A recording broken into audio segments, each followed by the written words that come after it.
Bana, nimekutana na Misondo kanisani hapa St. Martha Mikocheni. Tumekuja kumwaga Boss Sebo, na kama unakumbuka vizuri watu ambao walimpa fursa Misondo kuja da mpaka leo tunapiga naye story ni kina Boss Sebo EFM. Miso, pole kwa msiba. Asante sana. Pole sana. Shukrani sana. Kwanza nikumbushe kwa mara ya kwanza unaongea na Boss Sebo, maana najua ulipigiwa simu sana kipindi kile mpaka unakuja EFM. Mara ya kwanza unakutana na Boss Sebo, kitu gani kikubwa unakumbuka mlichozungumza? Kitu kikubwa nakumbuka kuna siku tulikuwa tumekaa, kulikuwa na event ya mnada. Boss Sebo alikuwepo na nilikuwa ni perform pale kama lisali moja hivi. Baada ya kumaliza performance kulikuwa na kampuni pale ambayo imeleta bidhaa zao pia ambayo ni kubwa, siwezi kuitaja. Ni kubwa. Akaniambia kwa sababu ni watu wake karibu ambao wanafanya sana biashara. Sasa lakini pia nadhani uongozi ambao ulikuwa pale ulivutiwa na show yetu wa kwanza kwa sababu tulikusanya watu wengi sana. Wakatamani tufanye pale hata kwa dakika 15 au 20 kwa ajili ya kukusanya watu. Kwa hiyo Boss Sebo akawa ameniita akaniambia na kuomba uperform hapa kwa muda wa dakika 15 ama 20, lakini hakutokuwa na malipo yoyote. Ila alinipa speech moja ambayo mpaka leo bado ipo inaishi kichwani mwangu. Aliniambia ujue brand ni biashara. Either unaweza kutumia nguvu yako ama jina lako peke yake likajiuza ukapata fursa zingine za kuingiza kipato. Kwa leo utaperform hapa bure, lakini kesho na kesho kutwa hao wanaweza wakakutafuta wakakupa project nyingine ambayo itakuingizia fedha. Ambayo sio dakika 15. Sio dakika 15. Kwa hivyo japokuwa unajua ni kitu cha group sio rahisi kwa sababu nipo na vijana, lakini nilikaa nao chini na wale tunamheshimu kama boss wetu. Kwa kupitia go ahead yake kabidi tufanye performance pale kama dakika 15. Tukifanya kama 15 20 na kweli pale watu walikusanyika, ni kwa sababu sema ambayo kuna vinywaji. Kwa watu ambao walikuwepo pale wakaendelea kupata vinywaji na vitu kama hivyo. Na haikupita mwezi mmoja, wezi amini, mhusika wa ile kampuni ambao anadeal na ambassador na vitu vingine alinitafuta. Alinitafuta akaniambia bwana, kwanza tunashukuru sana ulijitoa na tuna project ambayo tunataka tuifanye na wewe. Nikaa tumeclose. Baada hapo nikampigia simu boss, nilimshukuru sana. Japokuwa sasa hivi ndio tupo hatua ya mwisho kwa ajili ya kuanza biashara na hiyo kampuni, lakini ndio kashatangulia wakati hatujaanza kuifanya kitu kama hicho. Kwa hiyo alinipa speech moja ambayo inaishi mpaka kesho kwenye maisha yangu. Kwamba brand ni kitu ambacho kinajengwa. Kinajengwa. Ni wewe tu namna gani utakiposition, unajua hapa unatengeneza fursa wewe mwenyewe, usitegemee ije, ila kuna njia ambayo unaweza kutengeneza fursa ikaje yenyewe, ila kwa plani za kwenda challenge ambazo umezifanya pale. Taarifa za msiba wa Boss Sebo ulizipata ukiwa wapi? Mimi nilikuwa nimetulia tu mtaani, nikaona post ya Boss Majizo. Nikaona post na nikajua this is serious. Na kweli baada ya kuwapigia watu wa karibu akasema tu bani homa tu ghafla aliugua ikapelekea kupata umauti. Ulimpigia Boss Majizo baada ya kuona post yake? Uzuri kwamba siku ambayo ameposti kwa jana nilikuwa ndoka kuwasiliana naye. Sasa unajua mtu ukipata na msiba unakuwa na mambo mengi. Hata simu sio kitu ambacho unaweza kukaa nacho karibu. Ikawa sijampigia, nadhani alikuwa nje kwa sababu msiba unatokea hakuepo hapa Bongo. Alikuwa kikazi. Kwa hiyo nadhani hata kwa alikuwa na mambo atakuwa mengi. Kwa hiyo aliporudi tu akatoa taarifa kama nimesharudi. Hivyo kwa hiyo tukatumana naye, tumepana pole na vitu kama hivyo. Kitu kikubwa ambacho unakikumbuka kwa Boss Sebo alichokuambia wewe achana na hiyo siku ya kampuni? Kwa sababu najua watu wengi walipiga hesabu kwamba huyu Misondo atakuja, atapiga kipindi labda mwezi au miezi miwili, atafulia, atarudi kwao huko wapi, Mtwara. Kitu kikubwa ambacho alikuwa anakuambia yeye ni kipi?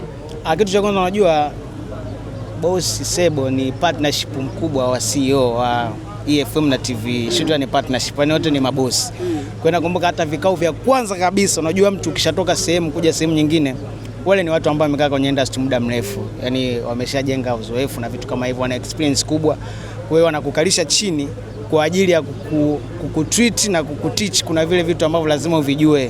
Kwa hiyo kupitia tweet zao na namna ambao alikuwa ananielekeza hiki acha, hiki fanya, hiki acha, ndio vitu ambavyo vinafanya mpaka leo niishi. Na maana naamini bila kukaa vikao na kunipa baadhi ya vitu vitatu, kuna sehemu ni mistake vizipo, ni kitu cha kawaida kwa binadamu, lakini kuna zile mistake ni over ambazo zinasababisha matatizo makubwa. Nadhani ningekuwa nishazipata na leo nisingefika hapa.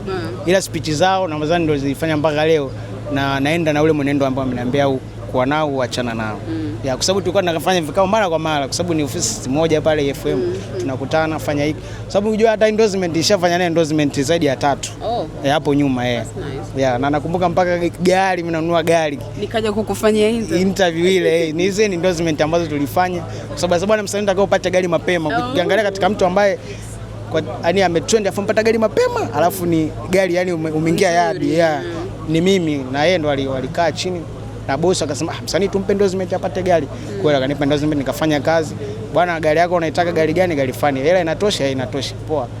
Nikaa nimeenda nimeinunua hivyo. Kwa hiyo nashukuru sana. Mimi ukiniuliza kitu gani nilikuwa nakipenda kwa Boss Sebo nitakwambia speech zake. Yaani kukiwa kuna speech sehemu ambayo yeye ameandaliwa izungumze, mimi nilikuwa na enjoy sana kumsikiliza. Maana kuna mifano anatolea ya nyimbo ya nini, mimi nilikuwa napenda.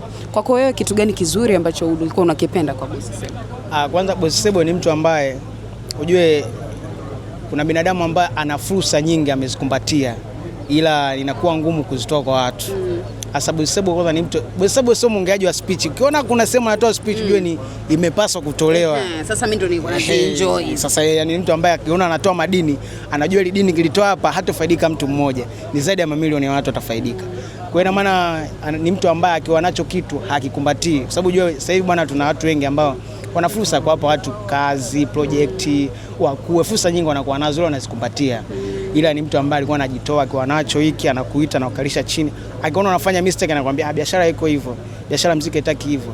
Nataka ufanye hivyo. Kwa hiyo ni mtu ambaye anaishi hivyo na ni mtu ambaye akikuona unakuwa yeye pia naye anafurahi.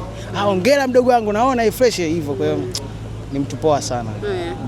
Hivi bado upo sana mjini? Kuna watu wengine wanahisi kama haupo mjini. Au unawaambiaje hao? Mimi nipo sana mjini. Ujue kitu ambacho mimi nashukuru bwana, support ipo yani kwa mashabiki. Ujue point ya kwanza ambapo binadamu unafanya kitu chochote ambao unategemea fans. Ukiona yani hamna support yote kwa mashabiki. Yale makelele yale vile ni vitu unaweza kupiga makelele kila siku, mtu leo ana score anakutana interview anakutana trend nini kesho anaisahau. Si unanielewa? Na kitu ambacho unaona wasanii wengi sasa hivi tuna tabia moja, nadhani hata kwenye project tuna faili. Yaani msanii yuko tayari yani kutengeneza trend, yani kutumia miezi 3 anatengeneza idea trend kuliko kutengeneza idea project. Tunaona kuna wasanii leo hii akiposti trend, yani kuna tukio kaliposti linaenda linazungumzia wiki mzima, ila akiposti project siku 2 tu watu yani watu wanakuwa na mapokezi mema makubwa kupitia trend ila sio project. Hichi kitu naona sana kwa wasanii, afu ni kitu ambacho sio kizuri. Tunapoteza weledi wa kufanya kazi, sio kitu kizuri. Yani msanii utakiwa kuishi kwa kutegemea trend. Fanya kazi, toa project, trend zinaishi. Trend mtu hawezi kusikiza baa. Si unanielewa? Trend hawezi kukupa Grammy, trend hawezi kukupa kazi, trend hawezi kukupa endorsement.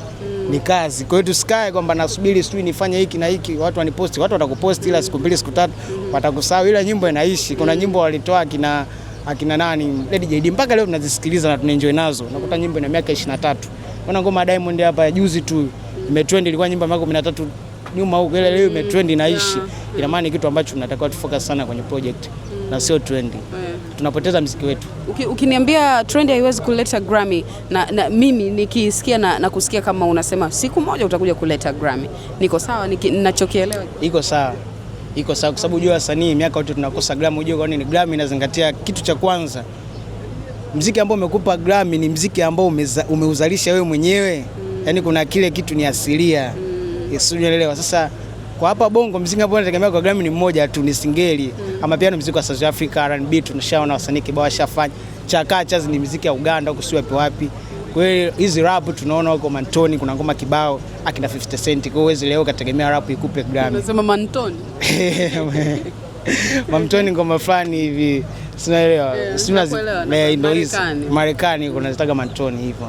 Kwa hiyo ni ngoma ambazo zipo sio za kwetu. Unanielewa?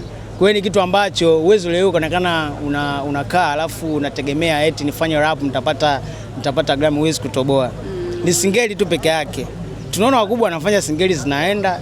Tulikuwa tunamsubiri msanii mmoja tu kufanya singeli na naona alifanya. Ilikuwa kama deni kwake. Tulikuwa tunalia sana watu wa singeli. Bro nini? Toa kitu. Lakini alitoa kitu kikaenda hivyo.